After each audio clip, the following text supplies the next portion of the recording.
Bonjour et bonsoir en fonction de l'endroit où vous vous trouvez actuellement. Une fois de plus, nous allons pénétrer dans les sphères de la connaissance interdite. Ici, nous allons parler une fois de plus sur un personnage qui a marqué son époque, qui a bouleversé l'histoire de l'humanité. Ici, nous allons parler de Marie, communément appelée, en gros, son vrai nom c'est Eyumé. Avant de parler, de vous donner l'identité de, on va dire entre guillemets, Marie, la mère de Christ, vous allez savoir que pour connaître, pour pénétrer le secret même de l'histoire de la mère de Christ, donc qui est Jochebed, on va parler dans trois phases ici. On va expliquer dans trois phases, trois facettes. Vous savez que l'homme vit dans trois dimensions, la dimension spirituelle, astrale et physique. Donc, il y a trois plans. Et pour Eyumé, donc Marie, mère de Christ, on va aussi résumer son histoire, qui elle était réellement, parce qu'on ne peut parler de Marie sans toutefois parler de la prophétie. Vous devez comprendre que l'histoire de cette femme qui a marqué l'histoire, son époque, et qui continue jusqu'à présent à marquer l'histoire, se déroule premièrement dans le plan spirituel. Donc, la question est de savoir qui est vraiment Marie, mère de Christ. Pour cela, on va aller dans le livre d'origine. Vous voyez, c'est Bible, la seule version authentique, Kalata, balai, pas de confusion, pas d'erreur, pas de contradiction. Ici, nous partirons dans Origine, chapitre 5, au verset 65 à 67. C'est l'histoire d'un puissant patriarche qui est sorti spirituellement de son corps, qui a été initié, intronisé, et cette personne était connue sous le nom de Dubicet. Et Dubicet, dans les Bibles classiques, ils ont changé son nom, son lieu de naissance, sa couleur, ils l'ont donné le nom d'Enoch.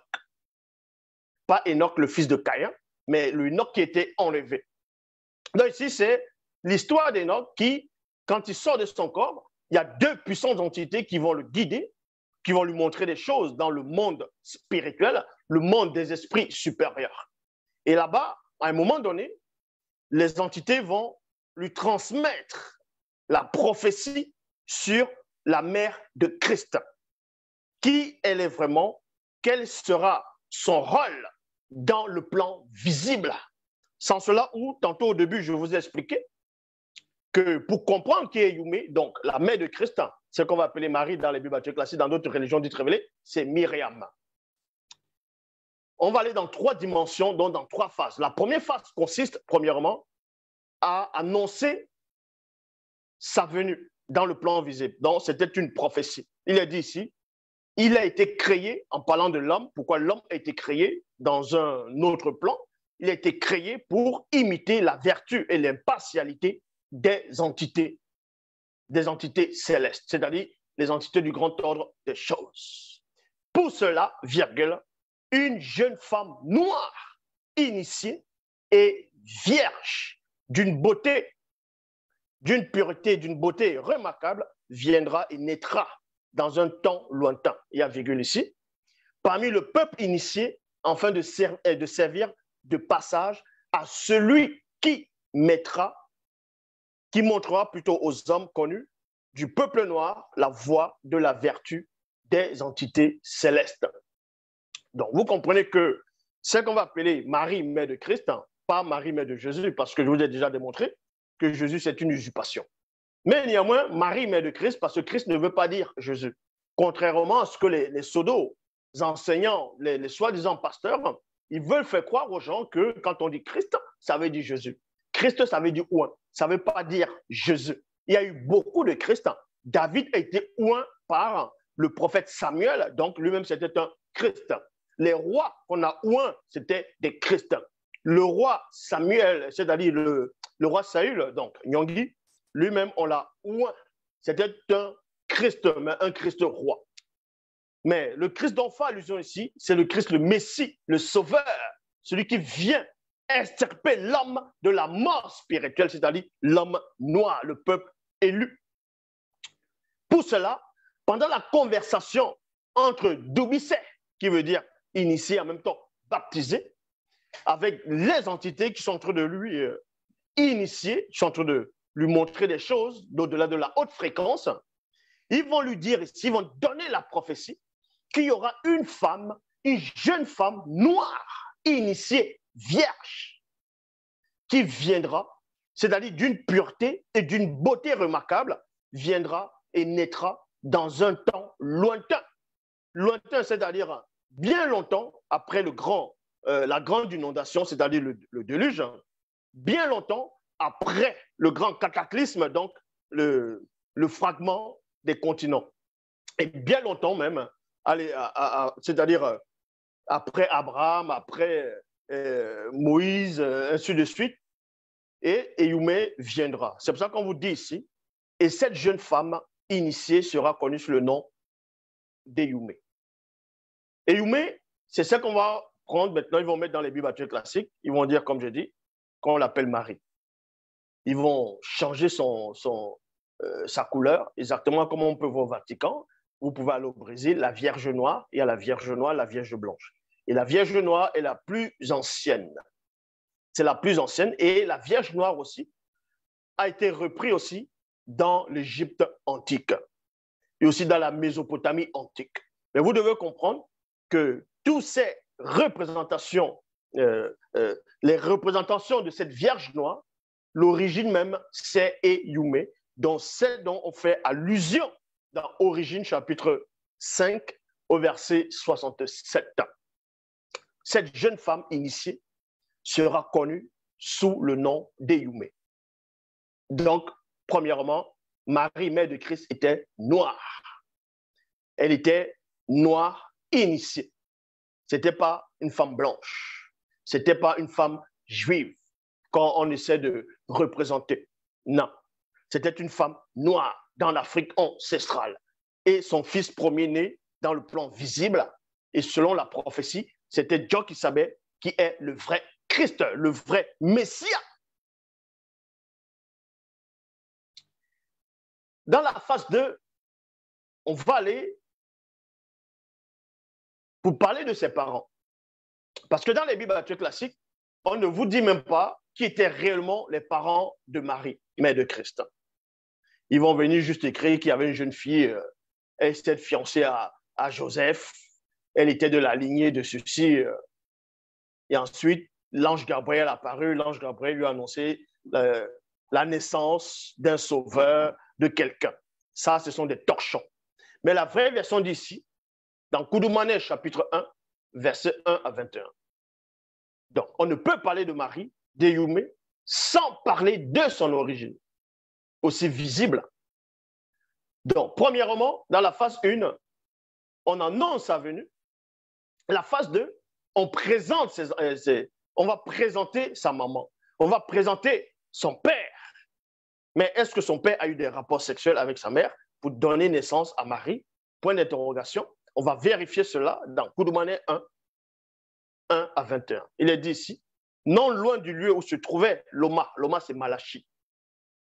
Parce que quand vous lisez dans le livre de Matthieu, dans ce qu'ils appellent le Nouveau Testament, vous voyez le livre de Matthieu, ça commence Matthieu, donc Nouveau Testament. Et quand vous regardez en arrière, vous voyez Malachi, ce qu'on va appeler l'Ancien Testament. D'autres diront Malachie. Quand vous lisez le livre de Malachie, ou Malachi, en fonction des dires de certains, et vous allez dans le livre de Matthieu, vous allez voir que Malachi et Matthieu, il y a un grand fossé, il n'y a rien qui les relie. Il n'y a rien entre Malachi et Matthieu. Mais ils vont néanmoins ramener ce qu'on appelle le christocentrisme pour faire croire que dans Malachi, on a annoncé la venue d'un messager qui va venir restaurer des choses, qui va préparer le chemin de ce soi-disant Jésus. Mais relisez bien Malachi, la fin de Malachi et le Nouveau Testament, là, ce qu'on appelle Matthieu. Vous allez voir qu'il y a un grand vide, il y a une cassure entre l'Ancien Testament et le Nouveau Testament. Or, dans le livre de la vérité, donc, Kalatamba, les Bibles, qui est actuellement disponible dans les éditions zoulasan.com, parce qu'à un moment, c'était en rupture, et là, maintenant, ce n'est plus en rupture. Donc, on vous dit ici, non loin du lieu où se trouvait Loma, Malachi, tout près d'une grande rivière, donc située dans Ouassemutonga, Afrique centrale, dans un village de Tendiledi. Tendiledi, c'est ce qu'on appelle Galilée. Se trouvait une femme noire initiée d'une beauté attirante, connue sous le nom de Namisabé. Qui est donc Namisabé? Namisabé était une kakéa. Donc, les kakéas, ce sont des lévis. Et avait une sœur, Yabané. Il y a point ici. Cette belle femme initiée avec un regard perçant et mystérieux, elle était stérile et devrait l'être plutôt jusqu'au temps connu. Donc ici, on vous présente une femme qui a vécu à l'époque de Malachi, qui a vécu à l'époque de Malachie, qui a vécu à l'époque de Loma, pour vous montrer qu'il y avait un lien, que dans la version authentique, il n'y a pas la notion de l'Ancien et du Nouveau Testament. La notion entre l'Ancien et le Nouveau Testament, c'est déjà une contradiction, c'est déjà une hérésie qui sont venus toucher les écrits du peuple élu. Donc, on vous dit ici que cette jeune femme initiée avait un regard perçant et mystérieux. Elle était stérile et pourtant elle était mariée. Elle avait un mari, elle avait un époux et devait l'être jusqu'au temps connu. Donc, elle était stérile pour un but précis. C'était pour réserver la venue d'un être exceptionnel. Dans ce sens-là où elle devait être, c'est-à-dire stérile, jusqu'au temps connu. Pas le temps connu des hommes, mais le temps connu du grand ordre des choses. C'était une personne très agréable et juste devant le verbe de Loba. Elle ainsi que son époux, connu sous le nom de Témé, mettait scrupuleusement en pratique toutes les lois et les ordonnances, et toutes les ordonnances du verbe de Loba de façon irréprochable. Il y a point ici. À cet instant, virgule, Moutatedi, donc l'entité. Moutatedi, c'est qui? C'est celui qui guide et qui intronise les initiés. C'est Moutatedi qui était cette entité qui avait tenu la main de Mouto au début, c'est-à-dire Mouto qui est la première femme, dans la femme de Moto, c'est qu'on va appeler Ève dans les bibliothèques classiques, et Hawa en fonction des religions dites révélées. Donc c'est Moutatedi qui avait accompagné Mouto vers Moto au début, à l'époque de l'Aube. Donc c'est ce même Moutatedi qui est en charge de guider et d'introniser les initiés. Donc, ils vont prendre l'histoire de Moutatedi, ils vont l'introduire dans les bibliothèques classiques, ils vont l'appeler là-bas en fonction des traductions des époques, l'ange de l'Éternel, l'ange de Yahvé, le messager de Jéhovah, ainsi de suite.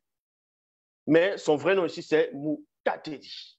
Et Moutatedi est bien plus puissant que tous les faux dieux de toutes vos religions actuelles. Donc, les divinités que les gens vont adorer dans les temples, dans toute forme les endroits de culte, de pèlerinage, ne sont rien face à la puissance du Moutatedi. Donc, Moutatedi, ici, va apparaître à Namisabé et se tint debout à sa droite. Et on vous dit ici, Namisabé vit Moutatedi et fut profondément troublé. La mère de Christ n'était pas encore née à cette époque. Mais on vous relate la venue de la mère de Christ, c'est-à-dire Eyumé, ce qu'on va appeler Myriam ou Marie.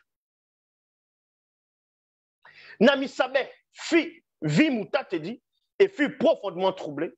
Aussitôt, la crainte la saisit.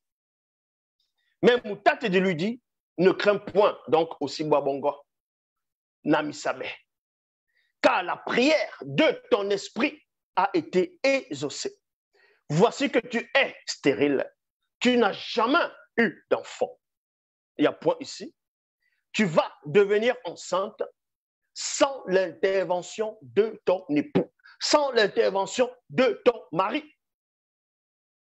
Et tu mettras au monde une fille sous la tutelle de l'entité en charge des naissances et l'entité en charge de l'introduction dans le visible. Et tu lui donneras le nom de Eyumé. Donc, ils vont traduire, ils vont dire Marie. Donc, vous comprenez que Marie est venue aussi de la même façon. Vous voyez? Marie était stérile, donc le Christ aussi, plus tard, va apparaître de la même façon que sa propre mère, Eyumé. Parce que, comme je dis dans les Bibles classiques, on ne sait même pas réellement qui est Marie. À part dans les noces de Cana, dans le livre de Jean, où le Christ a changé l'eau en vin. Il dit, fils, ils n'ont plus de vin. Le Christ dit, femme, qu'il y a entre toi et moi, mon heure n'est pas encore venue, ainsi de suite. Bon, il y a quelques passages où on vous dit que Marie va dire à Christ, envoie des personnes disant, ta mère, tes frères, tout ça là, bon, sont dehors. Et il dit, qui est ma mère, qui est mon père, qui sont mes soeurs, qui sont mes frères. Ma mère, mes frères, mes soeurs sont ceux-là, ceux qui font la volonté de mon Père qui est dans les cieux. Donc, le Père de Jésus habite dans les cieux. Il est contenu dans le ciel. Il est limité. Donc, voilà l'erreur. Or, vous comprenez ici que Namisabé était stérile. Sans l'intervention de son mari, Eyumé va apparaître. Donc, Marie va naître miraculeusement. Et des années après, elle aussi va donner naissance à un fils qui va naître miraculeusement aussi, qu'on va appeler Christ, donc Djokisabé ou Koudoumane Moula en même temps. Mais Moutatedi est venu annoncer la naissance d'Eyumé. Or, quand Eyumé, à son époque, sera enceinte, ce n'est pas Moutatedi qui va venir annoncer la naissance, c'est Benengoudi, ce qu'on appelle Gabriel. On va vous expliquer pourquoi ce n'est pas Moutatedi qui vient annoncer la naissance, c'est-à-dire la naissance de Djokisabé à Eyumé, que c'est plutôt Benengoudi. Pourquoi Moutatedi annonce la naissance d'Eyumé à sa mère. Dans même Moutatedi dit néanmoins, voici que tu es stérile, tu n'as jamais eu d'enfant. Tu vas devenir enceinte sans l'intervention de ton époux et tu mettras au monde une fille sous la tutelle de l'entité en charge des naissances et l'entité en charge de l'introduction dans le visible et tu donneras le nom d'Eyumé. Elle sera pour toi et ton époux un sujet de joie et d'allégresse. Et plusieurs se réjouiront de sa naissance, car elle sera grande devant le verbe de Tété. Elle ne boira ni vin, ni boisson forte, et elle sera remplie du Mundi Moussangi dès ta matrice.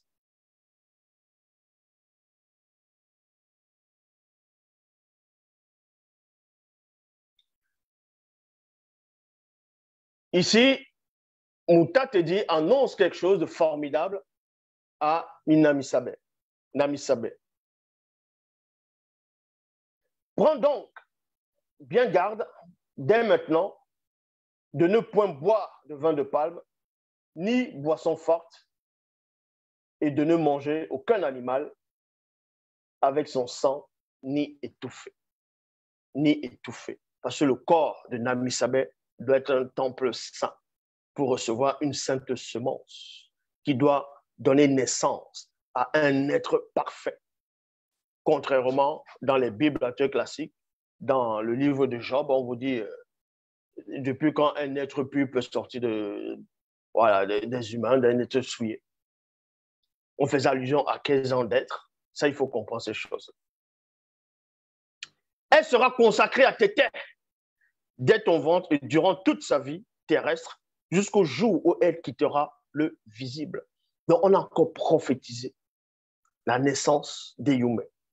On lui a dit ce qui va se passer.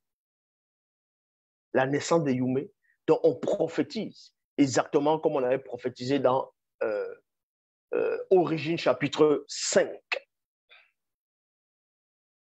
Toi, Namisabé, tiens secrète ces paroles, excepté à ton époux, et scelle la prophétie sur l'enfant jusqu'au temps déterminé.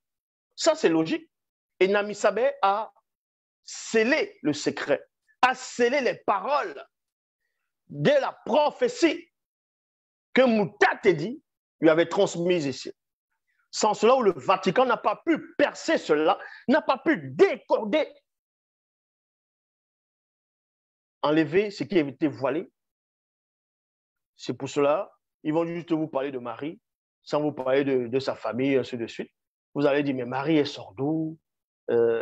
On sait juste que c'était une femme vierge, elle était fiancée à Joseph, et ensuite l'ange Gabriel est apparu, il a annoncé la naissance d'un sauveur, de Jésus, selon les Bibles classiques, mais sans réellement parler de ses parents, de comment elle-même, Marie, elle est née, de comment elle a vécu, de comment elle a fait pour rencontrer Kolaïta, c'est-à-dire Joseph, leur rencontre. On ne vous explique pas ça dans les Bibles classiques parce qu'on avait scellé cela. C'était scellé parce que Moutatedi a demandé à ce que ça puisse rester scellé jusqu'au temps connu. Et ce temps connu est là, en face de vous. On vous révèle ces choses, ces mystères. Elle sera consacrée à Tété dès ton ventre et durant toute sa vie terrestre, jusqu'au jour où elle quittera le visible. Toi, Namisabé, tiens secret de ces paroles, excepté à ton mari, et scelle la prophétie sur l'enfant jusqu'au temps déterminé. Et on vous dit ici, seul un petit nombre d'initiés soigneusement sélectionnés parmi le peuple ont eu connaissance de la venue de l'enfant. De l'enfant.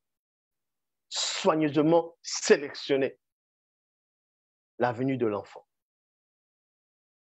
C'est pour ça que vous comprenez le mystère même de Marie, qui est Marie. Pourquoi les gens vénèrent Marie actuellement, un peu partout dans le visible, dans des pays.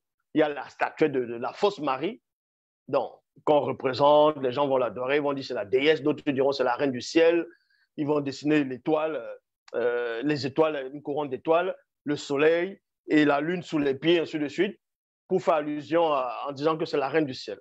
Mais ils ne savent même pas ce qui est réellement la reine du ciel. Ça, j'ai démontré qu'elle était la reine du ciel par rapport au livre de Jérémie. Donc, Eyoumé ici va intriguer. Comment sa naissance a été préparée, comment sa venue a été préparée, afin qu'elle puisse se manifester dans le plan visible, même dans le monde occulte, ils seront subjugués, ils seront abasourdis de savoir, mais qui est cette personne qui va naître? Et pourquoi elle va naître? Parce que la prophétie avait été donnée à Domicée, ce qu'on appelle Enoch. La prophétie lui a été révélée. La prophétie lui a été montrée. Il a pénétré la prophétie. Il a vu, il a compris des choses. Et on a sélectionné soigneusement un petit nombre d'initiés pour comprendre le mystère des Youmé, pour comprendre le mystère de ce qu'on va appeler Myriam, Marie. Et les gens ont mal compris ce mystère. C'est pour ça qu'ils adorent Marie maintenant en disant que c'est la mère de Dieu. Ils n'étaient pas dans le secret. Ils ont compris autre chose.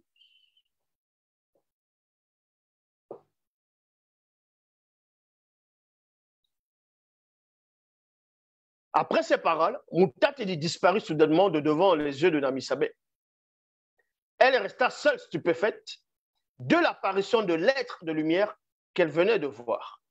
Si bien, virgule, qu'elle resta encore quelque temps à méditer sur ce qui venait de lui arriver, c'est-à-dire de lui arriver.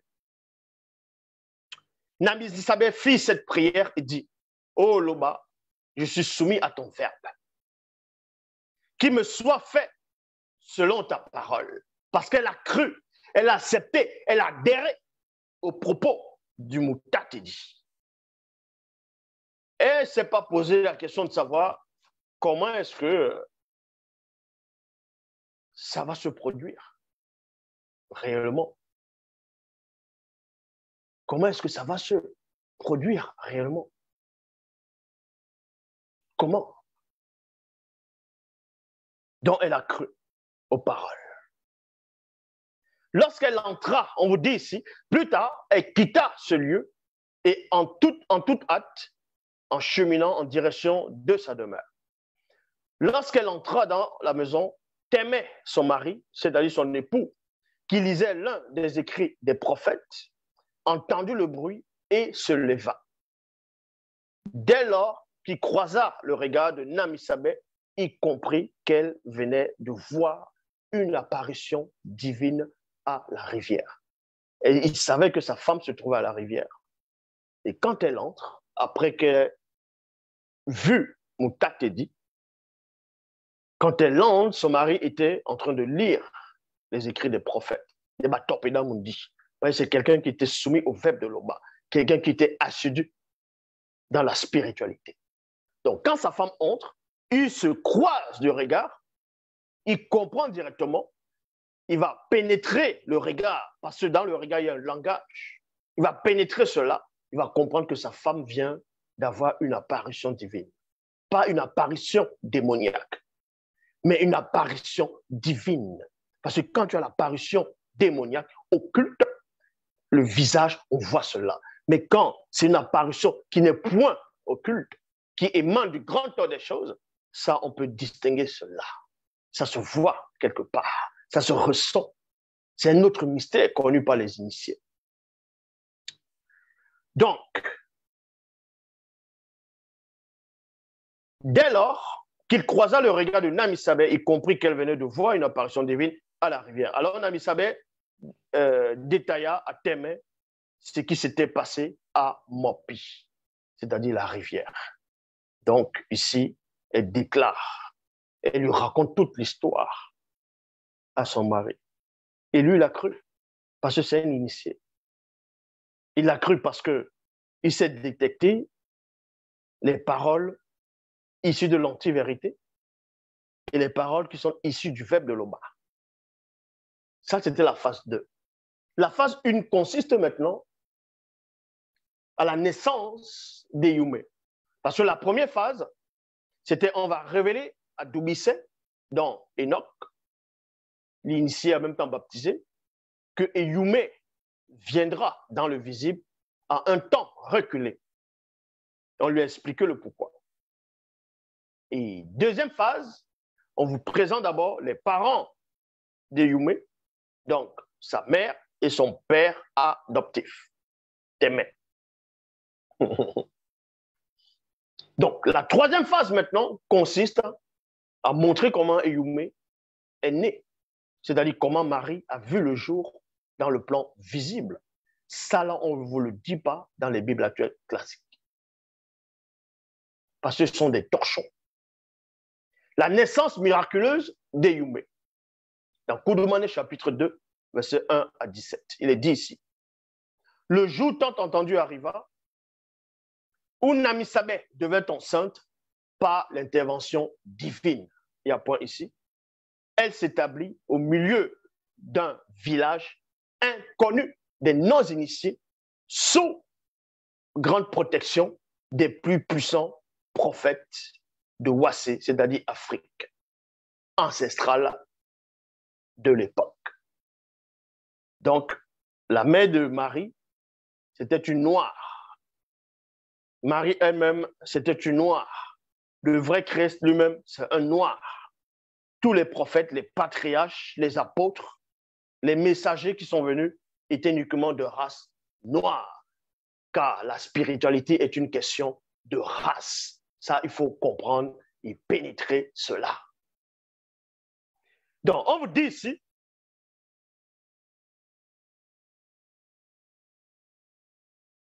le moment où elle devait accoucher arriva et il y eut une très grande obscurité dans tout le territoire, excepté dans le village où se trouvait Namisabé.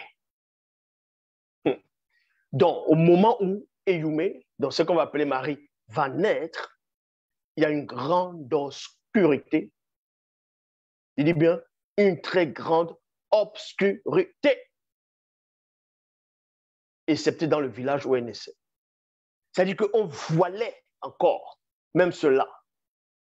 Le voile qui représente Muititi, l'obscurité, n'était pas seulement dans le plan visible, dans le plan non visible, où les démons se cachent, où les démons se dissimulent, on les voilait aussi cette naissance. On les voilait quelque chose. Même les Bamuloloma Bungulane, ce qu'on va appeler les anges déchus, aussi, on les a voilés quelque chose. C'est pour cela que quand vous lisez l'histoire de Marie dans Eyume, vous comprenez que même les anges déchus vont poser la question à Satan, vont dire, mais cette fille-là, tu la connais? Est-elle connue de toi? Donc, en gros, pourquoi autant de mystères qui tournent autour de cette femme, de cette jeune fille?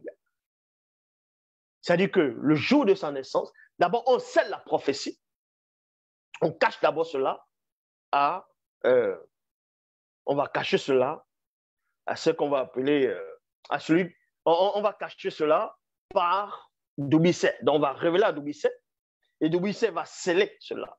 C'est pour ça qu'on ne va pas retrouver ce récit dans les Bibles classiques, ni dans les versions des livres d'Enoch, que ce soit éthiopien, que ce soit slave, que ce soit hébraïque, ainsi de suite. Vous voyez qu'ils ne vont pas retrouver ce récit là-dedans. Parce que le vrai Doubisset, donc le vrai Enoch, qui avait été transporté, a scellé cela, a voilé cela. Et derrière, on sait qu'il y a une entité qui cache ces choses, afin que vous ne puissiez pénétrer cela. Mais néanmoins, on vous dit ici, il y a eu une très grande obscurité dans tout le territoire, excepté dans le village où se trouvait Namisabé. Soudain, une multitude d'apparitions d'entités du grand temps des choses entoura le village. Entoura le village. Namisabé mit donc au monde sous la tutelle de l'entité en charge des naissances et l'entité en charge de l'introduction dans le visible, une très belle petite fille noire qu'elle nomma Eyume. Eyume, c'est qu'on va appeler Marie dans les Bibles classiques, ou Myriam. Voilà comment Marie va naître. C'est que vous dites être la mère de Dieu. Et les catholiques prient, je vous salue Marie, mère de Dieu, priez pour nous pauvres pécheurs, voilà, ainsi de suite. Dont la mère de Dieu, dont Dieu a une mère. Mais pourquoi vous priez Dieu alors? Pourquoi vous priez Jésus? Pourquoi vous priez Dieu? Priez directement sa mère, puisque la maman est supérieure au fils, non? Ou non, ton père est ta mère. C'est le supérieur qui bénit, qui intronise l'inférieur. Donc Marie est plus grande que Dieu, est plus grande que Jésus, mais vu qu'elle est la mère de Dieu. Vous voyez dans votre délire comment, parce que vous ne savez pas cerner, vous ne pouvez pas pénétrer la prophétie qui a été scellée. C'est pour ça que vous délirez. Vous êtes en plein délire. Parce qu'ils ont cru que les démons ont inspiré les gens en faisant croire qu'il y a une entité femelle, qu'il y aurait une entité femelle qui a été créée et qu'elle a subi ce qu'on appelle une sorte de dépouillement. Elle est venue sur la tête de la personne de Marie, donc la mère de Dieu, donc la déesse, si vous voulez. Et tout ça, ce sont des torchons, c'est du n'importe quoi. La petite fille avait le regard perçant et mystérieux, tout comme sa mère. Lorsque l'enfant sortit, virgule, elle ne poussa aucun cri. Elle était pleine de grâce et dégageait une odeur agréable. Une odeur agréable. Selon le rite connu par les initiés, Témé prit l'enfant qui venait de naître dans ses bras, alla dehors et étendit ses deux bras en haut en direction du ciel afin de consacrer l'enfant. Et c'est ce qu'ils ont repris dans Le Roi Lion, où on va voir le babouin qui va prendre le petit lionceau qui va mettre en l'air comme ça là. Et ils ont aussi vu ça dans la série Racine, donc Koutan Kinte. Bon, c'était une coutume ancestrale dans l'Afrique, hein, où quand un enfant venait de naître, le papa il prend l'enfant, allez hop, il consacre l'enfant. C'était comme ça. Donc vous voyez que ce récit, c'est un récit africain, un récit wasséen du peuple originel.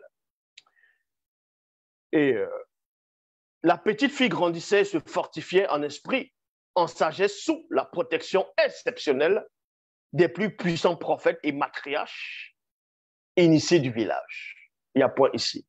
À l'âge de 8 ans, donc on vous parle de Marie, mère de Christ, à l'âge de 8 ans. Le Vatican ne vous dira pas ça. Vous n'allez pas voir ça dans vos torchons dans les Bibles classiques, ni dans vos livres bizarres. À l'âge de 8 ans, la jeune fille devint très avancée spirituellement et les yeux de son esprit s'ouvrirent. Elle commença ainsi à voir le monde spirituel. Elle commence à voir le monde spirituel. Donc, Marie était déjà mystérieuse dès son enfance, même lors de sa naissance, elle était déjà mystérieuse. C'est pour ça qu'ils vont prendre un petit récit du livre authentique pour mettre dans les canons en disant que Marie va s'adresser à ce fameux Jésus, à ce soi-disant Jésus, fils, et non plus de vin. Et on vous dit que Jésus dit à Marie, femme.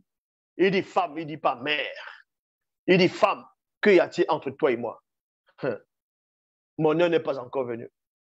Mais si on accepte la notion où le soi-disant Jésus va dire à Marie dans les Bibles classiques, dans le livre de Jean, par rapport à quand il a changé l'eau en vin plus tard, femme, que y a-t-il entre toi et moi? Mon heure n'est pas encore venue. Mais pourquoi donc il change l'eau en vin si son heure n'est pas venue? Donc vous voyez qu'ils ont mis ce récit parce qu'ils ne savaient pas pourquoi ils ont écrit cela. C'était une confusion. Bien sûr qu'il y a quelque chose entre le fils et sa mère. Comment il va dire, femme, que y a-t-il entre toi et moi? C'est mère. Dans la version authentique, on ne va même pas dire, mère, que y a-t-il entre toi et moi? Il y a quelque chose entre les deux. Il y a la prophétie qui les lie. Avant la naissance des deux de la maman et du fils, ils sont déjà liés dans le sens spirituel, dans la prophétie même. Ils sont liés. Il y a déjà quelque chose entre les deux. Leur naissance, c'est identique. Leur naissance est identique. Donc, la question est de savoir maintenant, pourquoi c'est Moutatedi qui vient annoncer la naissance de Yumé, donc de Marie à Namisabé? Pourquoi pas Moutatedi, donc Gabriel? Moutatedi est celui qui guide et qui intronise les initiés. Donc, il va guider Namisabé dans un plan, dans une initiation terrible. Donc, on va guider Namisabé. On va la guider pour un but précis, pour aller dans un but précis, dans l'ouverture, par rapport à la prophétie qui avait été donnée à Domicé. Donc, on va la guider maintenant pour comprendre le sens de la prophétie. Donc, c'est pour ça que Moutatedi vient pour guider Namisabé en donnant la prophétie sur la naissance de Yumé aussi. Donc, on va guider Namisabé, on va l'expliquer les choses, quel est son rôle et quel sera le rôle de l'enfant. Et quand Yumé, à son tour, va donner naissance, avant de donner naissance à Djokisabé, donc le vrai Christ, c'est Benengoudi qui va apparaître. Pourquoi Benengoudi? Pourquoi Benengoudi va apparaître? C'est pour ça que je vous dis que l'homme vit dans 3 dimensions, la dimension spirituelle, astrale et physique. Donc, pour comprendre les 3 phases, les 3 plans de la venue de Yumé, donc de Marie, donc premièrement la prophétie, pas Doumbissé, Doumbissé qui veut dire initier, en même temps baptisé. Donc, on va initier Yumé. C'est-à-dire, on va initier Doumbissé. Donc, premièrement, il y a l'initiation, il y a l'intronisation. On t'initie pour une mission. On t'intronise pour accomplir un but précis. Maintenant, il faut qu'on te montre le chemin. C'est là où Moutatedi va apparaître à Namisabé pour donner la naissance, pour prophétiser maintenant, pour annoncer la naissance de Yumé. Donc, Moutatedi va apparaître, pourquoi? Et non pas Gabriel. Moutatedi va apparaître parce que, premièrement, il y a d'abord ce qu'on appelle l'initiation, et ensuite le baptême. Et pour accomplir ta mission, on doit te guider. Moutatedi vient maintenant en tant que guide, celui qui est guide et qui intronise. Donc, il va guider maintenant. On te guide jusqu'à l'ouverture. Et l'ouverture va représenter Djokisabé qui est le vrai Christ. C'est pour cela que c'est ce qu'on va appeler Gabriel dans les Bibles classiques. Eux, mais ils ne savent même pas pourquoi c'est Gabriel qui est venu annoncer la naissance du Christ à Marie. Benengoudi qui veut dire avoir la puissance. Est-ce que vous comprenez? C'est pour ça que Djokisabé a la puissance. on va lui transmettre cette puissance-là au vrai Christ. Premièrement, écoutez, avant qu'il n'apparaisse, il y a d'abord des choses qui vont se passer, qui vont se produire. D'Oubissé, on l'initie d'abord dans le secret et ensuite on le baptise. Pas baptisé dans l'eau. Son nom veut dire initié en même temps baptisé dans cette connaissance, dans cette prophétie, dans ce secret-là. Et Benengoudi, Moutate va apparaître après que on passe l'étape de l'initiation, du baptême. Maintenant, on te guide à la sortie parce qu'on t'initie dans le secret. On t'initie dans l'obscurité. On t'initie hors de la vue de ceux qui ne sont pas connus. Et ensuite, on te guide. On va te guider maintenant dans un chemin que tu dois emprunter. Et au bout de ce chemin, dès que tu finis ton initiation, dès que tu finis ta démarche, parce que pendant que tu es en train de cheminer, il y a toujours ce qu'on appelle l'initiation. Dans le guide, on te guide. On te révèle encore des mystères pendant ton passage. Et quand tu sors de là, tu as la puissance. C'est pour ça que c'est Gabriel qui va venir, donc Benengoudi, le vrai nom, qui veut dire avoir la puissance. C'est lui maintenant qui va donner la naissance, qui va annoncer la naissance à Ehumé, que Djok-Sabé va apparaître. C'est ça le processus. Parce que les gens, ils viennent lire, la Bible dit, il y avait une vierge, elle était là, elle habitait dans tel endroit, elle était enceinte par la vertu du Saint-Esprit, mais sans savoir que c'est quelque chose qui était soigneusement préparé.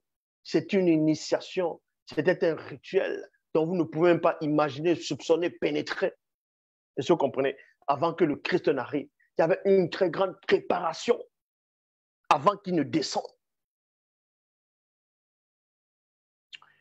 Mais pour cela, de temps en temps, Ehumé recevait la visite des entités spirituelles. Elle grandissait dans le village hors de toute influence des non-initiés, des blancs et des semblés. Ehumé était initié. Ehumé était initié tous les soirs autour d'un grand feu par les prophètes et les matriarches, ainsi que par les initiés, par les entités spirituelles, au point où elle développa en elle un remarquable don de persuasion. Don de persuasion. Ça veut dire quoi? Don de persuasion. Vous pensez que dans les Bibles classiques, on va trouver ça? Les Bibles classiques, les autres livres religieux, des autres religions dites révélées, ce sont des torchons.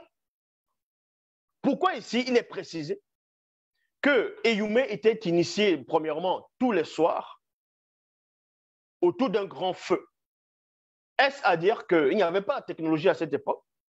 Il n'y avait pas d'électricité à cette époque pour qu'on les initie autour du feu? Est-ce qu'ils n'avaient que des torches à cette époque-là? Est-ce que c'était le Moyen-Âge? Tout ça, on vous révèle dans la face cachée de Bibel, le livre mystérieux. Est-ce que vous comprenez? On vous révèle ces mystères-là. Et encore, on vous apprend que Marie avait un formidable don, elle avait un remarquable don de persuasion. C'est-à-dire que quand elle te dit quelque chose, quelle que soit la personne, tu vas faire ce qu'elle te dit. Et ils ont retransmis cela, non? Dans les Bibles classiques, dans Jean, ou dans Jean 2, on dit Jésus a changé l'eau en vin. Dans Jean, aux noces de Cana, qu'est-ce qui s'est passé? Marie a dit quoi? Fils, ils n'ont plus de vin. Fils, ils n'ont plus de vin. Et femme, qu'y a-t-il entre toi et moi? Mon aide n'est pas encore venu. Marie, elle dit quoi? Elle ne se décourage pas, elle dit faites ce qu'il vous dira. C'est-à-dire qu'elle a persuadé son fils. C'est ce qu'ils ont transmis dans les Bibles classiques. Parce qu'elle a un don de persuasion. Vous ne savez pas cela. Vous ne pouvez pas pénétrer cela. Il faut d'abord connaître qui est Marie. Dès avant sa naissance, selon la prophétie, il faut connaître qui est sa mère, comment sa maman a grandi, l'enfance de sa mère, ainsi de suite. Bref, tout ça là, c'est dans le livre mystérieux. Et comment Éyoumé a grandi, comment elle a rencontré ce qu'on va appeler dans la Bible classée sur la personne d'Élisabeth. Parce que Élisabeth, c'était sa cousine directe. Je répète, Élisabeth était la cousine directe de Marie. Élisabeth était une des descendantes d'Aaron, donc de Moinen, un kakéa. Élisabeth était une kakéa, tout comme sa mère à elle et la mère de Éyoumé était une kakéa. Donc Éyoumé elle-même était une kakéa, qui veut dire Marie était Lévi et non de Juda. Contrairement, c'est écrit nulle part que Marie est de Juda. Est-ce que vous comprenez? Dans les Bibles classiques, on vous dit, que ce soit la généalogie de Jésus-Christ, n'importe quoi. On vous apprend là que dans la généalogie de Jésus, on donne des noms qui se contredisent même avec l'évangile de Luc. À un moment, on arrive, on dit que Joseph est le descendant, on va dire, le descendant de David. Donc, Joseph vient de la lignée de Judas. Pas Joseph, le fils de Jacob, mais Joseph, l'époux de Marie, vient de la lignée de Judas. Vient de la lignée de Judas, vu que David vient de la lignée de Judas. Judas a eu des enfants, a eu d'abord certains enfants, ils ont connu la mort. Certains ont connu la mort. Et après, il a eu avec sa belle-fille, Tamar. Ils ont donné naissance à 2 enfants. Voilà. Et parmi la branche de l'un des enfants de Soma, c'est-à-dire de Judas, il y a la descendance. C'est là où, c'est à partir de cette descendance-là qu'il y a les David, les Jésus selon les Bibles classiques. Et Joseph aussi. Mais nulle part, il est dit dans les Bibles classiques que Marie, mère de Jésus, vient de la lignée de David. Est-ce que vous comprenez? Marie n'est pas... Il n'y a aucun passage qui dit que Marie vient de la lignée de Judas. C'est l'époux de Marie qui est de Judas. Maintenant, on fait croire que Jésus est de Judas, il est le lion de la tribu de Judas. Alors qu'on ne parlait même pas de Jésus dans ce qu'on appelle l'Ancien Testament, dans le livre de la Genèse. C'était Judas lui-même, on parlait de Judas lui-même, c'est Judas lui-même qui est le jeune lion de sa propre tribu. On prend cela, on dit que c'est Jésus qui est le lion de la tribu de Judas et qu'il est le descendant de David. Il est le descendant de David où? Vu que sa maman même qu'il a mis au monde n'est même pas de la tribu de Judas, elle est de la tribu de Lévi, tout comme sa cousine directe Élisabeth. Ils sont là, ils disent, Dieu m'a dit, le Saint-Esprit m'a dit, le Saint-Esprit m'a mis à cœur. Vous voulez parler de la spiritualité avec qui? Vous voulez parler de la spiritualité avec qui? Maintenant, ils vont écrire ils vont venir écrire dans des passages, Jésus était fils de David, descendant de David, ainsi de suite. Tout ça, c'est des torchons, c'est du mensonge. Je dis bien, c'est du mensonge. Si dans les Bibles classiques, Jésus est fils de David, il est fils de David par rapport à la prophétie et non par rapport à la semence. Et non par rapport à c'est-à-dire, Marie n'est pas de la lignée de David. Marie n'est pas de la lignée, c'est-à-dire de Judas. Marie est de la lignée d'Élisabeth, c'est-à-dire de la branche de Moïse, de la branche d'Aaron, de la branche de Myriam même. Homonyme. Puisque la sœur de Marie, la sœur de Moïse et d'Aaron s'appelait Marie, dans d'autres versions du Myriam. Vous voulez parler de la spiritualité avec qui? Vous venez, dans le livre d'Apocalypse, on dit, un des vieillards dit, non, ne crains point, voici le lion de la tribu de Juda a vaincu. Ça, ce sont des torchons, ce sont des mensonges. Donc, on vous dit ici, quand elle disait une phrase, quelle que soit la personne qui était en face, cette personne faisait ce qu'elle avait demandé. Et on a vu cela dans Jean 2, dans l'évangile de Jean 2, où on vous dit Jésus a changé l'eau en vin. Elle a dit, hey, fille, ici n'ont plus de vin. Il a beau dire ce qu'il va dire là-bas, ces torchons-là, il a quand même fait ce que sa mère avait dit. Allez, faites ce qu'il vous dira. Il les exécutait, non? Mais pourquoi avant, il avait des femmes qui attirent tout et moi?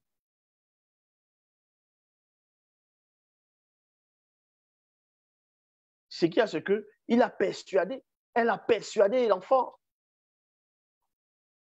Elle a persuadé.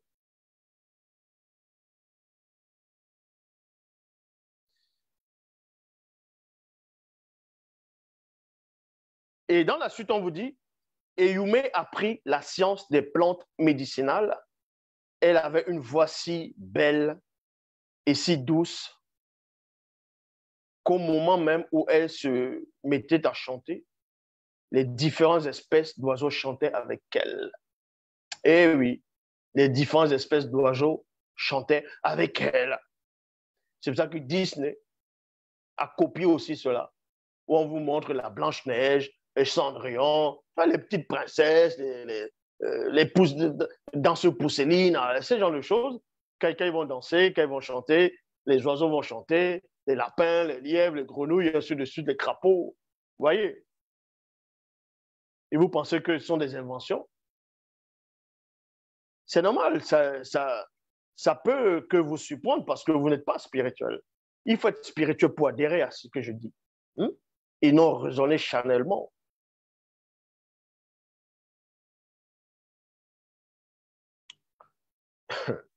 Quelques temps après, Eyumé alla seul en pleine nuit étoilée à la rivière près du village. Près du village. Les prophètes et matriarches savaient qu'elle ne serait pas seule à la rivière, mais que les entités de lumière veillaient constamment sur sa personne.